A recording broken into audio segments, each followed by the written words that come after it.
boy, ain't that the truth. I almost didn't buy Death's Door. I had pre-ordered the game after seeing its E3 trailer, but I got cold feet as the release date got closer. The reason I had second thoughts was that it was looking increasingly likely that Death's Door was going to be another indie game that embraced the difficulty of Dark Souls. I want to assure Dark Souls fans that I'm not against those games. I'm just saying that I personally don't have the patience for them. But I might one day, if you know what I mean.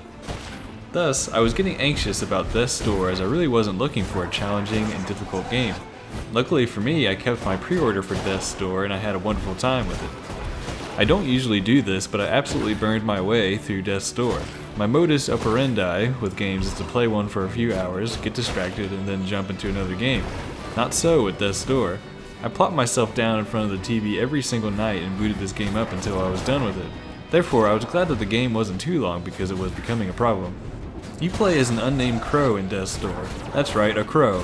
Your little crow is a member of the Reaping Commission which, whenever a person's time is up, is responsible for harvesting their soul to power interdimensional doors. Did you get all that? Okay, good, we can move on. As I was saying, the crows are responsible for sending people on to the next world. The catch is that if, for whatever reason, a crow's assigned soul escapes, then that crow will age until the soul it was assigned to is brought in.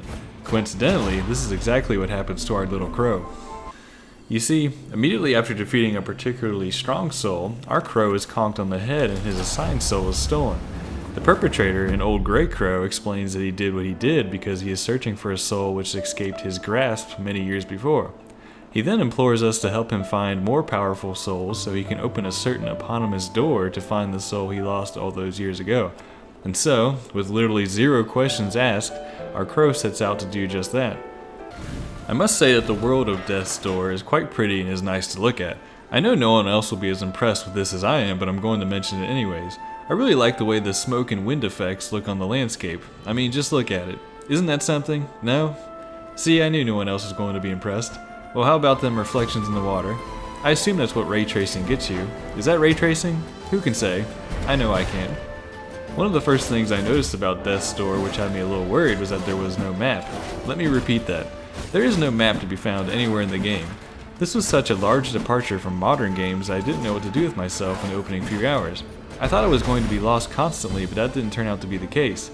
This was both because of the signposts in the game, side note, these could be chopped in half which causes them to become unintelligible, and because I found it to be easy to remember where everything was. Sure, I did get turned around a few times, but I always found my way back to where I wanted to go. The lack of a map also allowed the developers to hide secrets in literally every part of the game. Seriously, there are secrets everywhere. Not only are there collectibles and health upgrades to be found, but there are also a few secret bosses hanging around too. There are even a few tasks to be completed once you beat the final boss. This is a small detail to mention, but I loved how you can move the camera around a little to get a better view of an area. It helped immensely whenever I was trying to discover a secret that was slightly off camera. Another reason why I didn't get turned around so much in Death's Door is because there are shortcuts everywhere.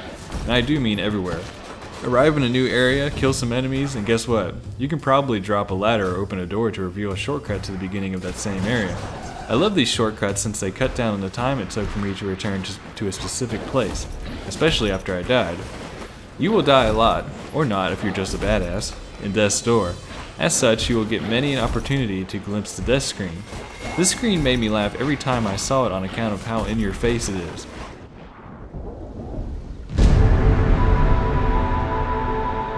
The difficulty is not at the level of Dark Souls, but it still presents a certain level of challenge.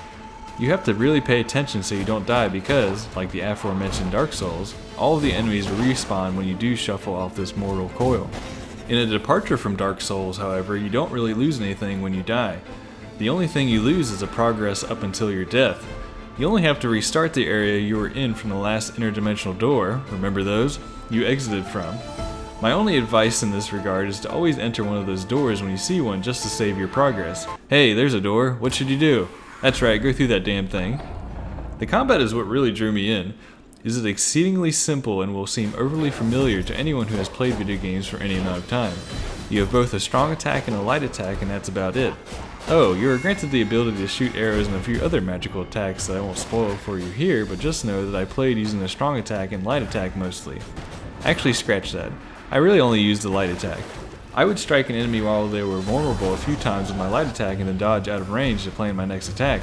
Multiply this by 1,000 and you'll get my experience with Death's Door. You may think that sounds boring, but let me assure you that it is not. That's right, I loved my time shredding foes in this game. The way you can duck and dodge attacks while waves of enemies spawn really got my blood pumping, especially if my health was getting low. It also helped when the music kicked in as well, but I'll talk about that more later. The enemy variety contributed to this feeling as well, since Death's Door also introduces new ones on a regular basis. The combat really boils down to memorizing enemy attack patterns and exploiting them to the max. Enemies which give you trouble early on become trivial after you've fought them a few times. My favorite parts of the game were when I was faced with different enemy types who were all working together to end my life. It was truly a work of art watching that little crow dip, dodge, and weave through a plethora of incoming attacks just to end up on top, which always made it all the more heartaching to watch him die whenever I didn't dodge an attack in time. Although the normal enemies are a hoot, the bosses are the real stars of the show. These enemies were a lot of fun to go up against, even if I died a bunch of times while fighting them. Learning their attack patterns, dodging their attacks, and ultimately taking them down was immensely satisfying. I forgot to mention this earlier, but whenever you kill an enemy, you gain a copious amount of souls.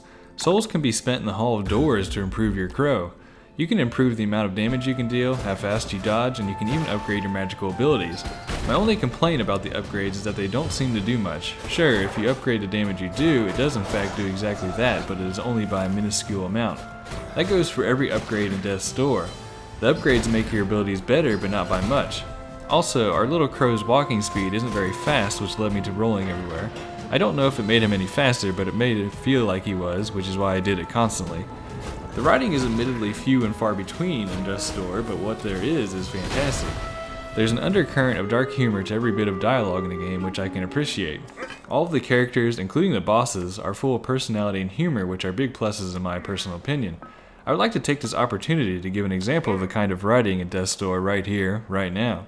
There's a character called, and I shit you not, Pothead. And, in case you're wondering, that's exactly the kind of writing I can get behind. All of what I have said so far, the art style, the combat, the bosses, the writing, etc., are enough to make this game great, but there's one other element that puts it over the top. People who've watched a Pretend Gamer review should know what's coming. I'm of course talking about the soundtrack. It is, in short, fucking fantastic. In fact, I may be so bold as to say it's my favorite soundtrack of all time, but I'm not ready to commit to that just yet. Let me just say that I'm glad I didn't play Death's Door and Persona 5 Royal in the same year, because it would be a legitimately difficult decision to decide which game's soundtrack is better.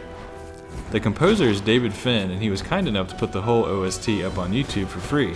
Even if you don't think this is the game for you, do yourself a favor and listen to the soundtrack. I've spent countless hours listening to these tracks both in my car and in my apartment. Even if many of the pieces are melancholic, it never fails to put a smile on my face. I am glad that I didn't cancel my pre-order for Death's Door. It was fantastic all the way from beginning to end. The visuals, combat, bosses, characters, humor, and the soundtrack are all excellent. As a side note, the game has only been available on both Xbox and PC, but Switch and PS4, PS5 owners will soon be able to buy Death's Door and play it for themselves. How soon, you ask? Well, you can buy the game as soon as today, in fact. So, I implore all of you to get out there and buy it ASAP, since it is a very good game in both my personal and professional opinion. Well, there was another review from yours truly. Hope you enjoyed it. Tune in next week for yet another review, which I hope we'll have done on time. Thanks for watching. Alright, bye.